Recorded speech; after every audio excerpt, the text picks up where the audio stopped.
কেউ কেউ বলছিলেন যে আপন তো আপনি, কেউ কেউ বলছেন যে না এই লোকটা অনেক অকৃতজ্ঞ, কেউ কেউ বলছেন যে না না নিমক হারাম শেখ হাসিনা মানুষ চিনে নাই। কিন্তু আমি বলি কি ভাই, সিচুয়েশন সিচুয়েশন থাকে না, ওই যে বাঘে মহিষে মাঝে মাঝে এক ঘাটে পানি খায়, এটা হচ্ছে সিচুয়েশন তৈরি করে।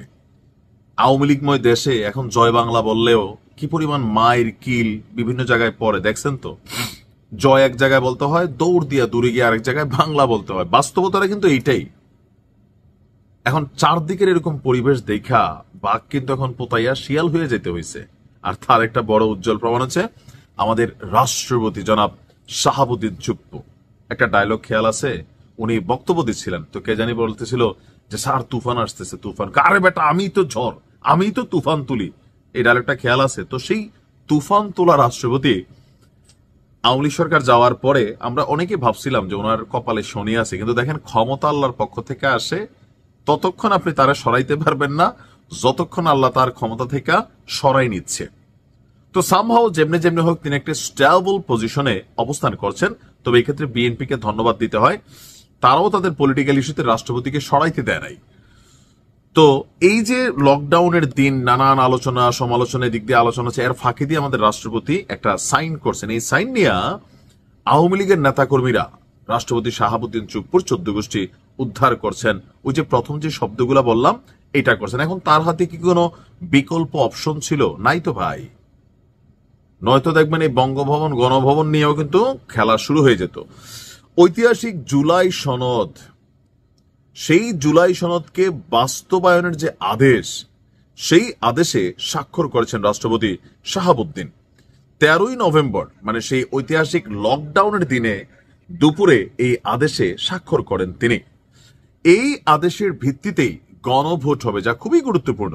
জাতীয় ঐকমত্য কমিশনের সঙ্গে রাজনৈতিক দলগুলোর সংলাপে যেসব সংস্কার প্রস্তাব করা হয়েছে, আর এই সংস্কার প্রস্তাবকে চূড়ান্ত করে এগুলাকে জুলাই সনদে অন্তর্ভুক্ত করা হয়েছে, সেগুলোর বিষয়ে জনগণের রায় নেওয়া হবে সেই গণভোটে।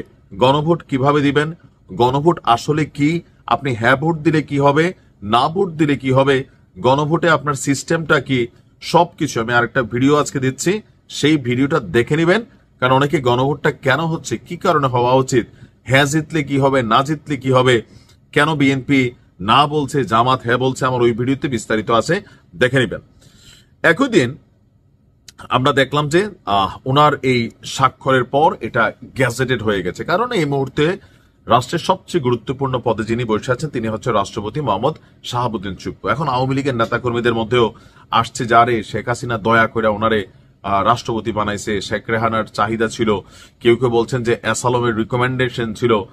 যেমনি হোক এই লোকের হাতে ক্ষমতা আসছে। আবার দেখেন পুরা বাংলাদেশে আজকে আওয়ামী লীগের এমপি মন্ত্রী সব দৌড়ের উপর আছে, পালানোতে আছে, কিন্তু রাষ্ট্রীয় প্রটোকলে সুযোগ সুবিধায় সম্মানের সহিত এখনো কিন্তু তিনি আছেন। হইতে পারেন কাঠপুতলি, সেটা পরে, বাট তিনি আছেন। তার এই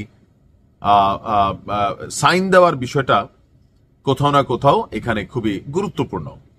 তো সবকিছু মিলিয়ে রাষ্ট্রপতি শাহাবুদ্দিনের এই সাইন নিয়ে যারা সমালোচনা করছেন, দেখেন বিদেশ বসে অনেক কথা বলা যায়, কিন্তু আপনি সিস্টেমের মধ্যে থাকে না যে নদীতে নাইমা আপনি কুমিরের সাথে লড়াই করবেন, তো নদীটাই তো পুরোটা এখন এন্টি আওয়ামী লীগ। আর আপনি একটা মাছ, হ্যাঁ ডলফিন, কিন্তু নদী ভর্তি আপনি কুমিরের সাথে লড়াই করতে পারবেন না, আপনি সিস্টেমের বাইরে পড়ে যাবেন। তো যাই হোক, আপনি কিভাবে দেখছেন কমেন্টে জানাবেন। আসসালামু আলাইকুম।